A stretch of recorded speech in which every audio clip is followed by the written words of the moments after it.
We're talking about snakes. Dozens of snakes were released into the wild in North Florida to eat other invasive snakes. Here is a plan so strange it sounds made up. To kill the snake quietly swallowing the Florida Everglades, researchers want to drop millions of mice from helicopters, each one loaded with a poison already sitting in your medicine cabinet. On paper, it is brilliant. It already crushed an identical invasion on a Pacific island. But when they watched what actually came to eat those mice in Florida, they found something nobody was prepared for. We couldn't go to the Home Depot and buy a can of Snake Begone and just figure out what the right dosage was to kill it. We didn't have those tools. Something that could turn the cure into a disaster far worse than the snakes. Because down in that swamp, the python is not the only thing with a mouth. To understand how anyone ended up seriously planning something this drastic, you have to start with the numbers. Because the numbers are the reason every normal idea has already failed. The losing math. Since 2017, Florida's wildlife agencies and licensed hunters have pulled more than 10,000 Burmese pythons out of the Everglades. 10,000 competitive hunts, year-round contractors, people out on the levee roads at midnight with headlamps, grabbing snakes with their bare hands. And the population is still growing. Here is the math that keeps wildlife managers up at night. On average, it takes about 12 combined agency hours to remove a single python. We know very little about them in their native habitat, so it makes it that much harder when they become an invasive species. 12 hours for one snake. Meanwhile, a single female can lay up to 100 eggs in one clutch. You do not need a calculator to see that the equation does not close. It is not even close to closing. Nobody will say out loud how many are really out there. The estimates climb from tens of thousands into figures officials quietly refuse to repeat at press conferences. What every model agrees on is brutal and simple. The snakes are breeding faster than any amount of hunting can ever keep up with. And these are not ordinary animals. They came in through the exotic pet trade, cute 2-foot hatchlings sold cheap, then dumped in the swamp when they turned into 16-foot, 165-pound monsters that can swallow a white-tailed deer whole, hooves and antlers and all. That is not an exaggeration. Researchers have cut open pythons and found entire intact deer inside them. In parts of the Everglades, raccoon populations have crashed by 90%. The python looks at every living thing around it and asks one question: does this fit? So at some point the scientists stopped asking the obvious thing, which was, how do we hunt these faster? And they started asking something much stranger. What if we stopped hunting them at all? What if the food itself could be the weapon? To find out whether that could possibly work, they had to look about 8,000 miles west, to a tiny island in the Pacific, where this exact nightmare had already been playing out for 40 years. The Guam warning. In 1952, a single brown tree snake slipped onto the island of Guam, almost certainly inside a military cargo shipment. Nobody noticed. It was about a meter long, mildly venomous, completely unremarkable.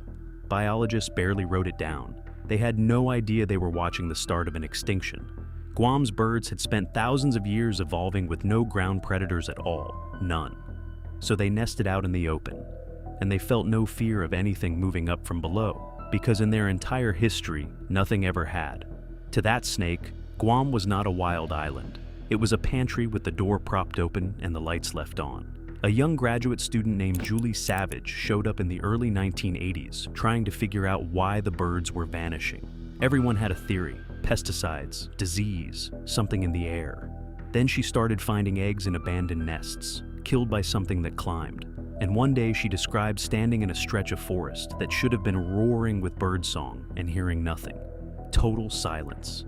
She looked down, and there was a brown tree snake at her feet. She understood the whole thing in a single second. When she published her findings in 1987, the scientific community was stunned. The problem was that by the time the paper came out, it was already over. This is the part that should stop you cold. What you're looking at is a 13-foot python that ate an entire 6-foot alligator before bursting. That was sort of the very first, very public display of these two rather large reptiles, and it's kind of a turning point for both management as well as the media, I think, to pay attention. Researchers eventually counted up to 5,000 brown tree snakes packed into a single square mile of Guam jungle. 12 bird species stopped breeding on the island completely. 8 more collapsed by more than 90%. Songs, ceremonies, entire cultural traditions built around birds that had lived there for thousands of years gone in under 40 years. And it did not stop with the birds. The snakes climbed power lines and shorted out transformers so often that Guam averaged around 200 electrical outages a year just from snake activity. The total economic damage ran to an estimated $4.5 million. And that does not even count the birds themselves, which had quietly been pollinating plants and spreading seeds, the invisible machinery holding the whole forest together. As they vanished, spiders exploded, trees stopped regenerating, and the collapse spread outward in directions nobody had thought to predict. So, Savage's discovery did not just record a disaster. It kicked off a desperate, decades-long hunt for a weapon, something that could stop this snake before every other island in the Pacific went silent too. And the stakes were not abstract. Guam sits at the center of a web of Pacific shipping and military traffic, which meant every cargo plane and every ship leaving the island was a potential delivery vehicle for the next snake. Hawaii was the nightmare scenario, an entire chain of islands full of birds with no defenses, one stowaway away from the same fate. The people studying Guam were not just trying to save one ruined forest, they were trying to keep the disaster from leaping the ocean. And the weapon they eventually found was sitting in your bathroom. Before I show you what it is, do me one favor. If you are the kind of person who wants the stories nobody else is telling you, the quiet places where science and the wild collide and somebody gets it terribly wrong, subscribe right now. That single tap is the only thing that decides whether the next one ever reaches you. Okay, back to the weapon. The pharmacy poison. It is acetaminophen, the stuff in Tylenol, the painkiller sitting in basically every medicine cabinet in America right now, sold over the counter, swallowed without a thought, and it is catastrophically lethal to these snakes. About 80 milligrams is enough to kill an adult brown tree snake. The reason is almost elegant. Their livers are missing the exact pathway your body uses to break the drug down safely, so they cannot process it. The liver simply shuts down, and the snake dies. Not from some exotic engineered toxin, from a $3 bottle of painkiller. But here is the wall the scientists ran straight into. The poison was the easy part. The delivery was the nightmare. You cannot just scatter pills across miles of jungle and pray the right animal eats them. So somebody had a strange, brilliant idea. Hide the dose inside a dead mouse. Then tie that mouse to a little cardboard streamer built to catch the air as it falls, so it snags up in the tree canopy instead of dropping to the ground where the wrong things live. Then you load thousands of those mice into a machine bolted to the floor of a helicopter, and you let them rain down over the forest from 200 feet up. This is not a thought experiment. The USDA's National Wildlife Research Center actually did it on Guam. Back in the 2000s, biologists dropped around 2,000 baited mice into carefully chosen patches of jungle. When they went back and surveyed those areas, the snake populations had fallen by 80%. 80. She says hunting these unwelcome guests is much harder than it looks. And it's very difficult to find them and catch them. That's coming from Sui, who isn't just a casual hunter, but she's a professional, and she hunts the apex predator of the entire Everglades ecosystem. They have a voracious appetite, and they are eating their way through the Everglades. From small operations, later campaigns went enormous. 30,000 baits dropped in a single pass, blanketing whole zones of snake habitat. Cheap, simple, and more effective than years of trapping and hunting combined. And then somebody asked the question that changed everything. Burmese pythons, the monsters in the Everglades. Do they have the same broken liver pathway as the brown tree snake? They do. Same pathway. Same inability to process the drug. Same death at a comparable dose. The exact painkiller that wipes out snakes on a Pacific island will kill a Burmese python in the Florida swamp. So, the question stopped being if. It became, why not here? Why not Florida? And that is where this beautiful, simple plan starts walking straight off a cliff. The young targets. First, a problem you might already be seeing. A 16-foot python that eats deer is not going to bother with a dead mouse. To an adult that size, the bait is a joke, completely irrelevant. But the adults were never the point. Dr. Renata Cole, a herpetologist with the University of Florida, runs her work out of a field camp on the eastern edge of Everglades National Park, and she has spent years focused on one specific group of snakes, the hatchlings and the first-year juveniles. At that age, a young python is roughly the size of an adult brown tree snake, which means a mouse is not a joke to them. A mouse is dinner. And here is the detail that makes the whole strategy snap into place. The young ones climb, the giant adults stay down low, in the water and the heavy ground cover. But the juveniles move up, through the brush, through low branches, through the exact vertical zone where a mouse on a cardboard streamer ends up hanging. Cole's team has tracked dozens of young pythons with tiny radio transmitters, following them through terrain no person could push through on foot. And the tracking lines did not stay low, they went up. Constantly moving, climbing, searching. That single behavior is the entire foundation of the plan. The bait is built for the size and the habits of a baby python. And the baby python is practically wired to go hunting for exactly that bait. Now here is why that matters more than it sounds. A female python does not have to survive to adulthood for the population to crash. You just have to stop enough of them from getting there. Kill enough juveniles, year after year, across enough of the swamp, and the adults stop getting replaced. The whole thing collapses from the bottom up. It is not a plan about the snakes alive today. It is a plan about making sure there are no snakes 10 years from now. There is just one catch buried in the scale of it. To actually blanket python range across South Florida, researchers estimate you would need millions of these drops, not thousands, millions, several times a year, every year. That is the scale this plan demands before it can work at all. And the moment you let yourself picture millions of poison mice falling across the Everglades, a much darker question shows up. Because the python is not the only thing down there with a mouth. What else arrives here is the thing everyone glosses over. The Everglades is not Guam. By the time the mouse drop started on Guam, the island was already a graveyard. Here on Guam, nobody likes the brown tree snake. They eat their chickens, they eat small cats, so they're a real nuisance to people in their home life. They'll get in your house. Most of the native birds were gone. So the math on collateral damage was easy because there was almost nothing left to lose. You were not risking a healthy ecosystem.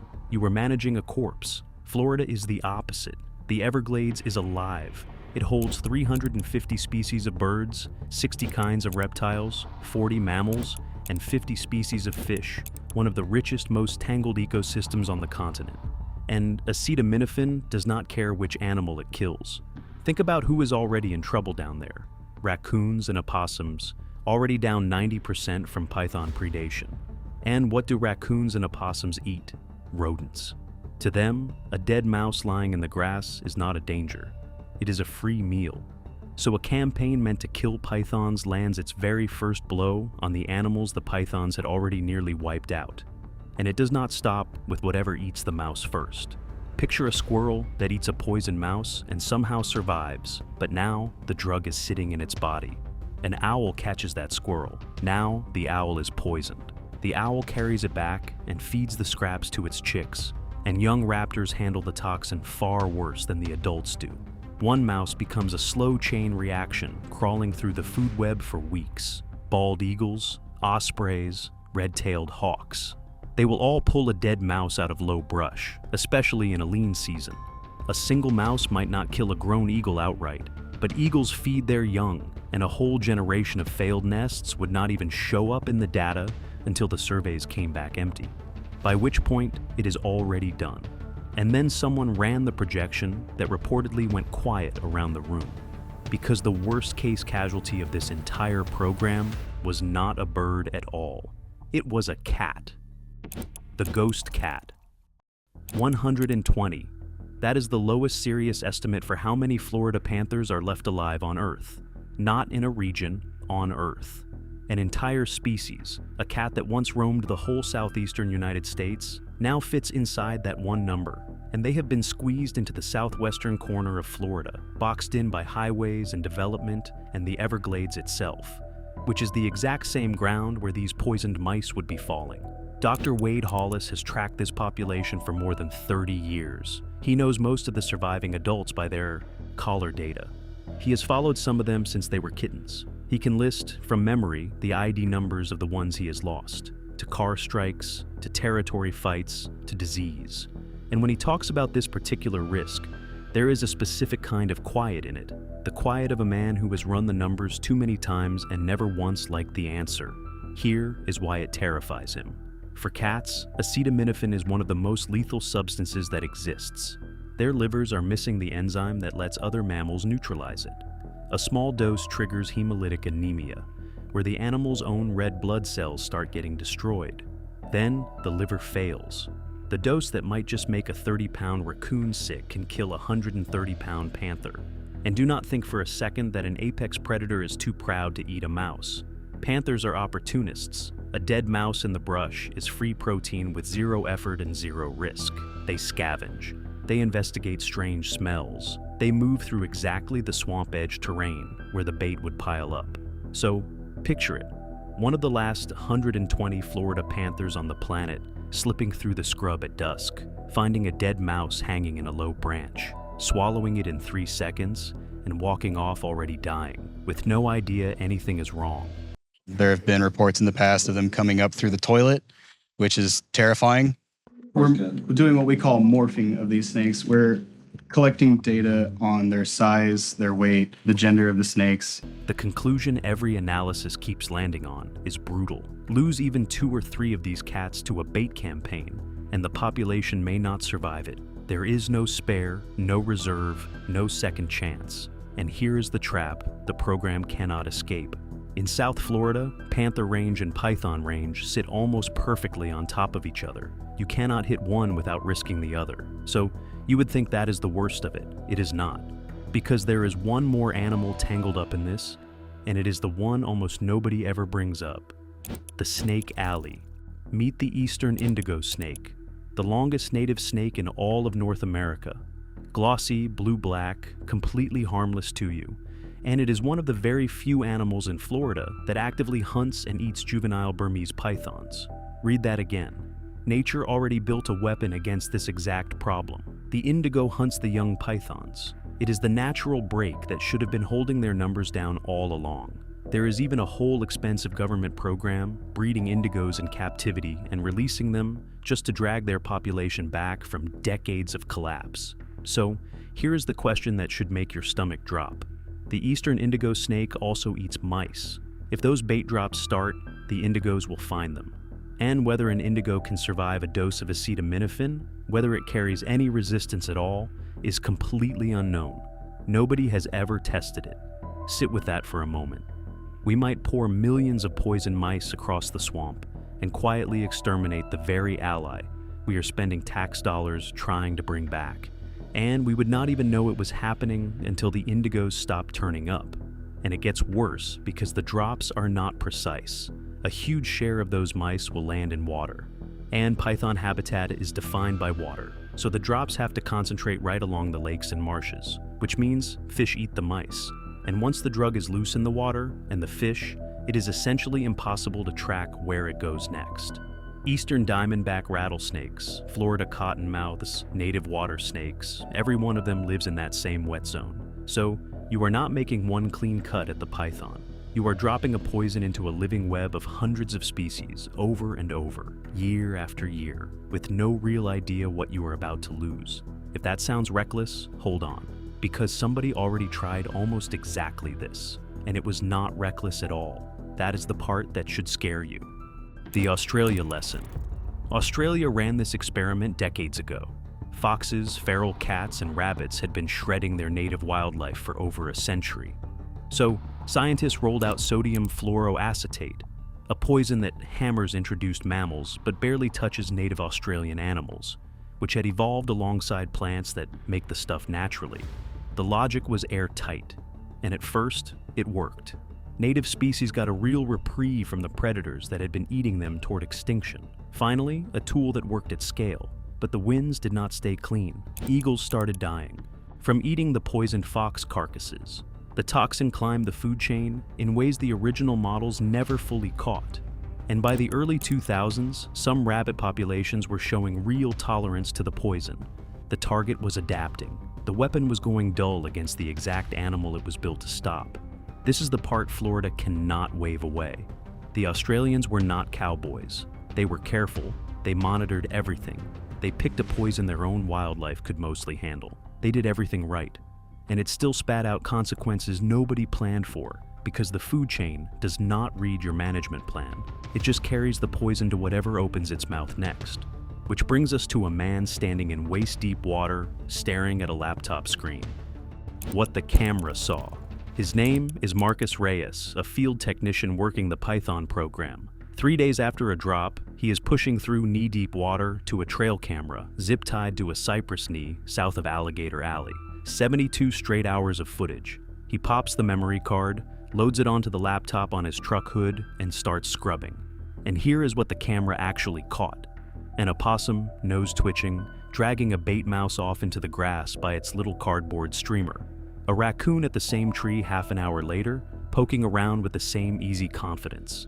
A great egret frozen in the corner of the frame, head tipped up, watching something in the canopy with that bottomless patience waiting birds carry everywhere. And no python. Not one, not in 72 hours, not at this site. This is the part that never makes it into the press releases or the tidy reports filed with the state. The part where the people actually running this thing are quietly recording, in real time, exactly who keeps showing up to a trap that was never built for them. Every memory card is a confession. Every raccoon hauling a poison mouse into the grass is a warning the plan has to answer for. The cameras are not just measuring whether the pythons are dying. They are measuring everyone else who comes to investigate something strange and new hanging in the branches. So, where does that leave Florida? Where this leaves Florida. The hunting goes on.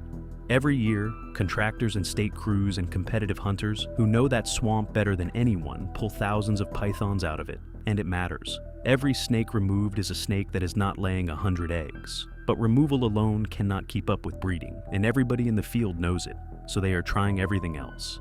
Detection dogs trained on python scent are sniffing out snakes that human searchers walk right past.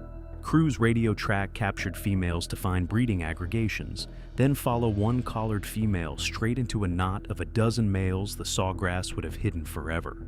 Researchers are working on pheromone traps tuned to python chemistry, on pathogen-based controls that could spread through the population the way a disease moves through a herd, even on genetic approaches loosely modeled on the engineered mosquito idea, building a trait into the snakes that quietly compounds across generations until the whole population caves in from the inside. None of it is ready, none of it is cheap, none of it scales to the size of this thing without years more work and a mountain of regulation. And none of it has that brutal helicopter simple power of dropping millions of mice and watching a population fall out of the sky. That is the cruel joke at the center of all this. The Everglades is the wrong place for every solution that worked somewhere else. The very richness that makes it worth saving, that dense interlocking web of hundreds of species, is the exact thing that turns any big weapon you carry into it into a second disaster. The thing that makes it precious is the thing that makes it impossible to protect.